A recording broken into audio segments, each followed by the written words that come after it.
We do not do simply journalism these days. We are not allowed to work as a journalist in Afghanistan. So we are trying to fight for our rights, for our freedoms.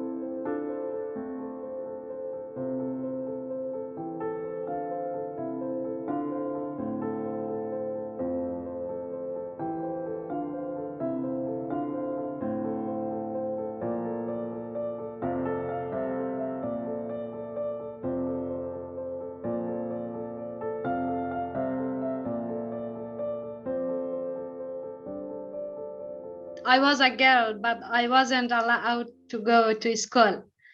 And for me, it was very important to get an education. And I loved schools. I loved learning. One of my uncle, he is my friend as well right now. And he told me, you can dress like me and we can go to my school together. When you were going to school as a boy, what was your name? My name was Muhammad. You were Muhammad? Yes. Your uncle sounds like one of the many wonderful men that I've met in Afghanistan who believe in girls' education and support women and even risk their lives for the women in their family. We have a lot of men. They are fought for equality. They support women. They're one of good example. It's my family. All of the men, they supported me, especially my father. And then I can't imagine that feeling that you have these years of feeling, okay, something different. Now I can study. And you went to university, right? And you studied, is that correct, law and journalism? Yes. I became a journalist for 1 decade. Often in the newsroom, I was an only woman. And I discussed with my colleagues why here is not another female journalist. And they said they don't have enough capacity, they don't have good knowledge, and they don't have experience. And I said, we should learn them, we should teach them. In 2020, I started my own company named Rukhshana.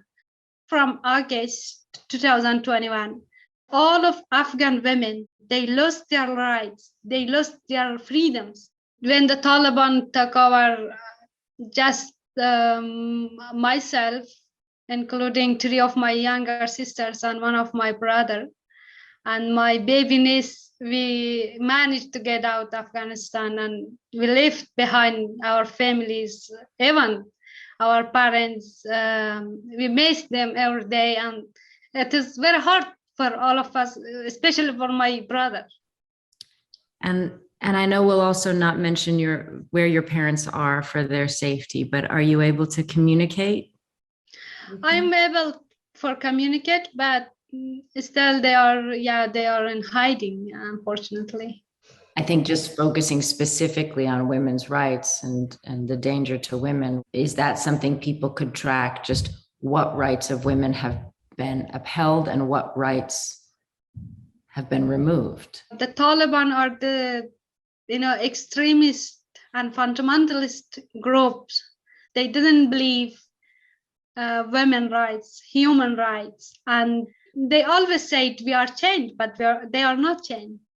We are asking from the women who are protested against the Taliban to write their experience and share with us. And all of this experience, it is absolutely painful and sad. Often when there's a crisis, we all look to who can we listen to? Who can we speak to? Who is thinking of the future of the country and their fellow citizens and cares and is trying to get information?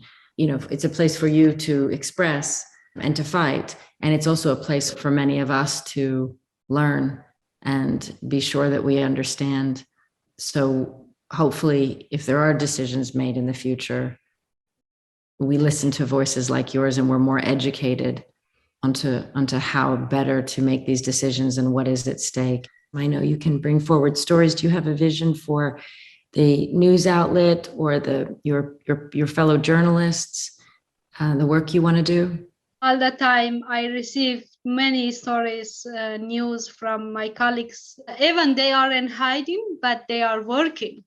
What happened in my country? What happened in every lives in Afghanistan? And every day we have many stories, painful stories from women, and it is a kind of our fight, because it is our aim to work for our futures.